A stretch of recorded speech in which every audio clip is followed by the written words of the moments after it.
Hello everybody, this is Jeffrey GT7 and welcome to the episode. In this episode I'm recovering two new swaps that were dropped in the new update.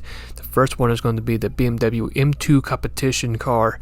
After this car we're going to be discussing about the new swap for the Ford GT from 2006. So I'm going to go back and forth for both these cars. I'll be showcasing on how the swaps works, both the liveries, the parts you'll need from car customization, and both builds. And after we go through all the whole building process, I'll be able to share with you guys both gameplay recordings on both cars. And trust me, these two builds are going to be very good in both Tokyo Expressway, and they're going to be also great to use for Le Mans, just in case if it doesn't work out for you for Tokyo Expressway. But without any further ado, let us go ahead and get straight into the episode. So let's go ahead and go to the first part of how to get the car. So we're going to go and quickly do the BMW first. Just go to Showcase, click on BMW, and then just go to Showroom. It's going to be the fourth car for the BMW list. It's going to be right here. As you can see, the stats are pretty good. So let's say if you don't go ahead and do the swap method, it actually could be a solid car to pick for Tokyo Expressway. The car is also pretty affordable too, right at 91,000 credits.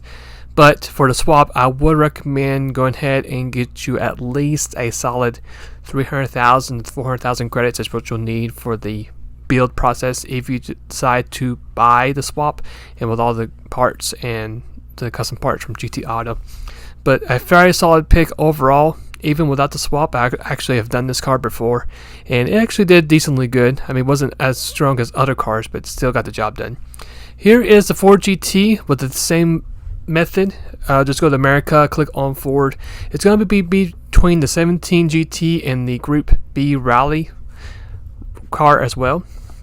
It's going to cost you about 460,000 credits, so this is going to cost you even more credits just for the car. And then for the swap, if you add the additional to the swap and parts, I roughly would recommend just have at least 600,000 to 700,000 credits for the car itself, the swap, upgrades, the whole entire works. Now, if you choose not to swap it, this car is also a great car to use for that race as well. As you can see, it's just a couple of points up from reaching the legal number of Tokyo Expressway, so just do a little bit of nerfing on it. If you decide to keep it with the stock engine, then you're more welcome to try that as well. But that is how you get both cars at Brand Central. Alright, so for the swaps, for the BMW M2, we got ourselves a 2JC.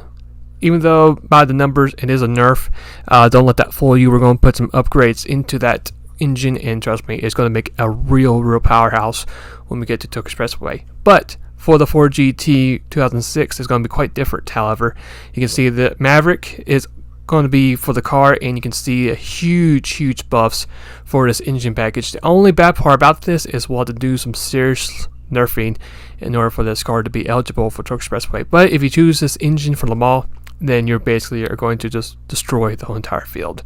So let's go ahead and explain to the other part is how to basically use a vouched engine swap. Now in the game you will obtain engine swaps, and if you do have the Supra JC or the Maverick engine in your garage, which I really recommend checking out. For example, let's use one of these taskbars. If that taskbar is a different color than what you see on the screen, and the color that you're looking at is more of a faded periwinkle color, so something similar like to this, but maybe not as bright. If it has the word on the top right of the taskbar say compatible, then you can use that as a free voucher, and if you say yes twice, you'll actually be able to get your free swap without having been level 50, and you can also save some credits just by doing that. So let's go ahead now and move over to the liveries. Starting off with the BMW M2, I actually do have this livery saved in my newsfeed, so if you guys want to follow me in the game, there's my profile, Jeffrey GT7. And for this particular livery, even though there really isn't a search word for this livery, if you search Red Bull, this livery should pop up. If you do decide to search it up either at GT Auto or in the Showcase menu to add to your collection, you can do that as well. But that's going to be for the BMW livery. Now for the Ford GT livery, I actually personally made this livery as well. One thing I like to add, that this livery is in fact for a wide car, so make sure you have that car set to wide before you actually do go ahead and add that livery to your collection. But let's say if you don't want the liveries, I'll go ahead and share with you guys the parts from car customization. Start off with the BMW. Here are the rims. Just make sure you have the offset set to wide, standard for size, standard diameter for the standard wheels. For custom parts, the front is going to be Type B. After you get that installed, the side is going to be Type B as well.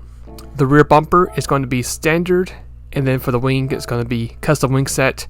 Doesn't really matter what kind of height you have it set at, just make sure it's custom, and then for the roll cage, it's Type B. Moving on to the parts, for the 4GT, it's going to be standard wheels. Keep everything as is, set to standard, as you see on the screen. After you get that done, moving on to custom parts real quick, the front is going to be Type B. The side is going to be Type B as well, and finishing off the wing is going to be Type A. And that's going to be it for the parts from car customization. Now starting off with the setup for the BMW M2. If you guys want to go ahead and pause the episode and just copy down the numbers, you're more welcome to do so. And then for the transmission, if you're curious, it's going to be right where it's set at on the top speed. There's no magical, adjustment mail for the gears. Whatever you see on the screen is what you'll get for the build itself. High RPM turbocharger with, of course, the racing brake system and brake pads. But reduction stages is 1, 2, and 3 with a couple parts here and there, and that's going to be it for the BMW. Now for the 4GT car, it's going to be pretty much the same thing. We got sport hard tires, fully customized differential, downforce 60 front, max at 230 at the rear, and we actually did had to customize the output adjustment and the ballast and power restrictor for this car, since we had to really cut off the HP for this engine. Same thing as the last build. Whatever numbers you get is what's going to be on the car. There's no manual adjusting of the gears, so what you see is what you get. Semi-racing muffler, increased body rigidity, and that's going to be it for the build for the 4GT. So after you get all your liveries, all your builds complete, let's now go ahead and get started with the first race. It's going to be with the BMW M2. The car itself is actually pretty good. It might be a little bit rough getting going, but once you actually do hit a certain speed on the 5th gear into 6th gear, the car actually does have some really good speed overall.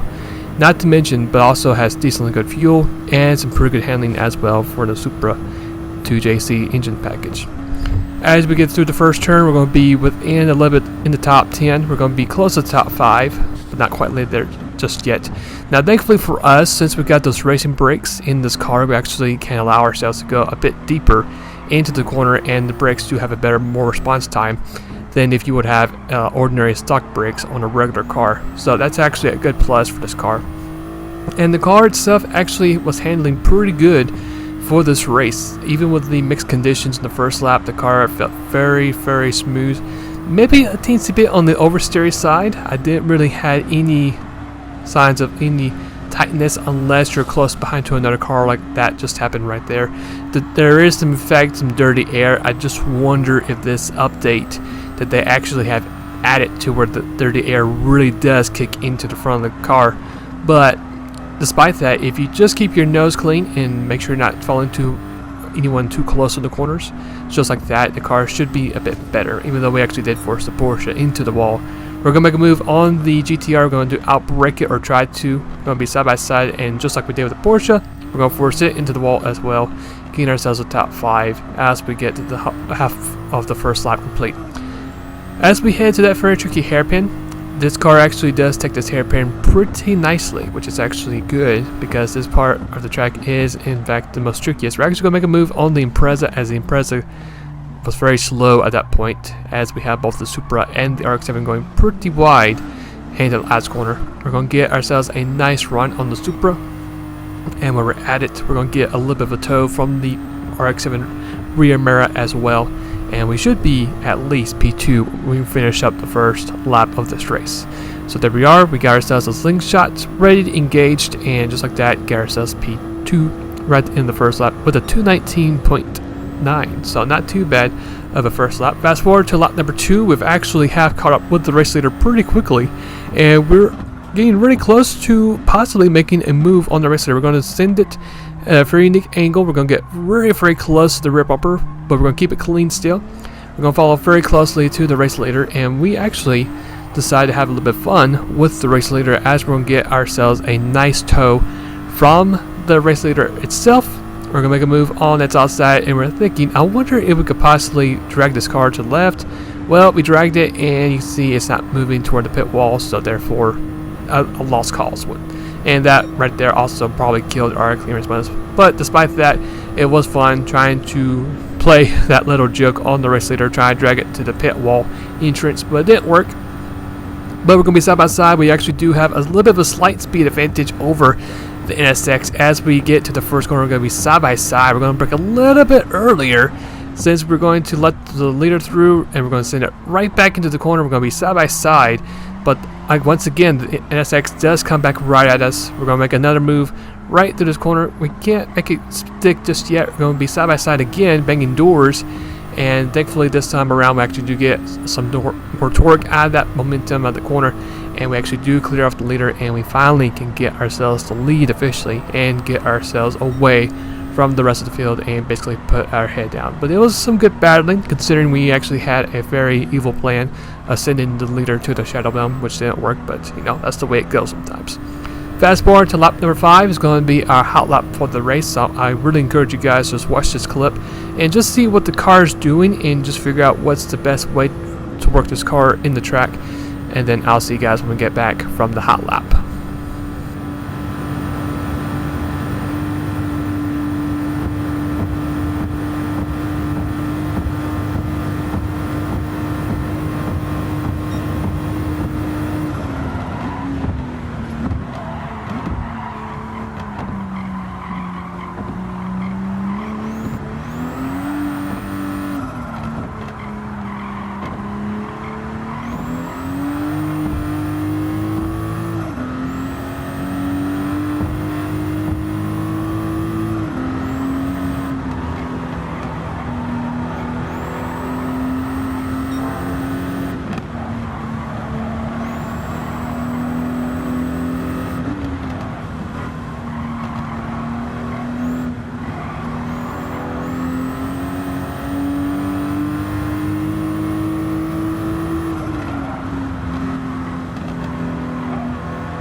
Alright, so we fast forward to lap number 7. Now you can see we actually did pass the pit road entrance on lap 6. We're going to actually stretch our field a bit longer. We're going to adjust it to map number 4, and we're going to be in this setting until we actually do reach back to the main straight. As you can see, we put it back to number 1. We're actually going to coast right the last second and get ourselves some more fuel for the car. So the car does have some decently good fuel, even though we actually had to stretch it a good bit on lap number 7. But the tires are still in good shape. All I'm going to do is just worry about the fuel, just fill it up, pass a little bit that little diamond icon, and you should be good to go from the rest of the race. And then just do a couple more time trial laps around the track and you'll be good as gold. So as we get ourselves to race finish, it's going to be a very solid 26-22 overall for this race, and nothing really too much to complain about the car. Very smooth from the start of the race to the end. The fuel is pretty decent too, and like I mentioned before, if you guys do have any issues with this car at Tokyo Expressway, I really recommend just save it for Le Mans. Got ourselves that center bonus, and that's going to be it for the race. So now he'll be over the Ford GT, and this is going to be quietly a different race. As you can see, once we got the green flag start dropped, this car takes off like a rocket. I mean, it is incredibly powerful. Like, I knew the Maverick was good for this car, but I was not expecting it to be this good. As you can see, we are ripping through the field. We're going to be easily within the top 5 as we get close to that first braking point. And we're going to make a move on the GTR. We're going to brake right there. As you can be side by side with the GTR, we're going to try to force our car a little bit wide, and we actually do make it into the first corner, which I wasn't too sure if that was going to work or not, but thankfully it did make it through the first corner, which is pretty crucial. Through here, the car actually did feel a little bit tight. As you see, we got hit the wall a little bit right there. I think because the dirty air might have been a factor as well. But once the track does begin to dry up, it will feel a bit better. As we gain more ground on the Impreza, we're going to really try to make our way through that hole. Actually, it does work. Get ourselves P4.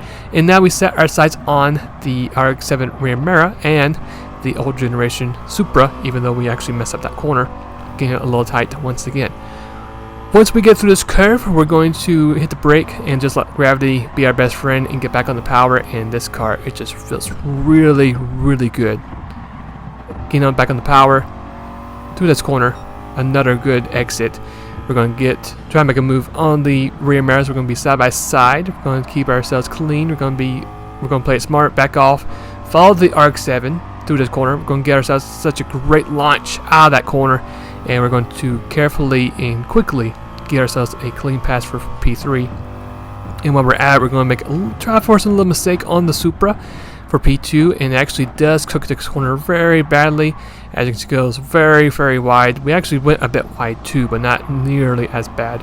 We're going to get ourselves quite a good launch out of this corner and get ourselves an easy P2 once we get done with the first lap. And not only that, but we also have ourselves a glance at the race leader down the road. So we're right there with the race leader, or technically almost there with the race leader, but we actually have to wait till lap 2. But first lap, a very blistering first lap, 219.2, and then fast forward to the half part of lap 2, we have caught up with the race leader very quickly, and we're going to make a move after this overpass right here.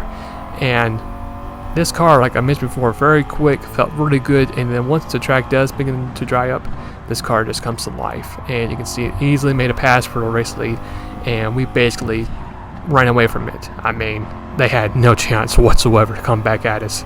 So after that, we're going to go ahead and fast forward to our hot lap on lap number 6, and you can see our race times very seriously strong. 206s is on the board, and 205s is on the board as well. It's just like that one right there. But this lap's going to be our fastest lap, so I really encourage you guys to see what this car can do, and then I'll see you guys when we get to our pit strategy.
Alright, so as you saw, we went ahead and went another lap extra. Now we're going to go ahead and do like we did with the BMW and move our map to number 4.